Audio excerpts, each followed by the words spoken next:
আমরা আস্থাশীল। আমরা আশা করছি আমাদের এই ৪৫,০০০ লোকের দুঃখ দুর্দশা কষ্টের কথা বিবেচনা করে আমাদের কোনো পক্ষপাতিত্বের দরকার নাই। তারা যদি শুধু ন্যায্য বিচারটা করে, আমি আশা করি আমাদের সমস্যা সমাধান হবে জাতীয় এই কমিটির মাধ্যমে ইনশাআল্লাহ। তারা একটা ৪৭ বছরের প্রতিষ্ঠিত শক্তি, তাদের কাছে দুর্নীতি অপরাধের টাকার কোনো অভাব নাই। আমরা যেখানে যাই সেখানে তারা টাকা দিয়ে প্রত্যেকটা জায়গাকে অন্যায় টাকা দিয়ে তারা কিনে ফেলে। তাদের সাথে আমরা যুদ্ধ করতেছি। তাহলে আমরা যেভাবে আছি সেইভাবে আমাদের থাকলে চলবে না। আমাদের এই ইউনিটিকে আরো বেশি শক্তিশালী করতে হবে, আরো বেশি মজবুত করতে হবে।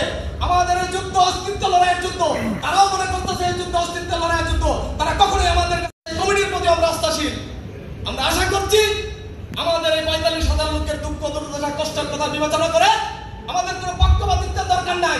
তারা যদি শুধু ন্যায্য বিচারটা করে, আমি আশা করি আমাদের সমস্যা সমাধান হবে জাতীয় এই কমিটির মাধ্যমে ইনশাআল্লাহ।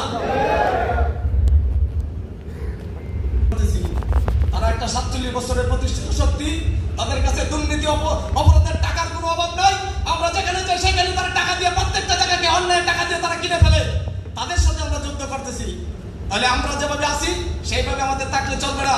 আমাদের এই ইউনিটিকে আরো বেশি শক্তিশালী করতে হবে, আরো বেশি মজবুত করতে হবে। আমাদের এই যুদ্ধ অস্তিত্ব লড়াইয়ের যুদ্ধ। তারাও মনে করতেছে এই যুদ্ধ অস্তিত্ব লড়াইয়ের যুদ্ধ। তারা কখনোই আমাদের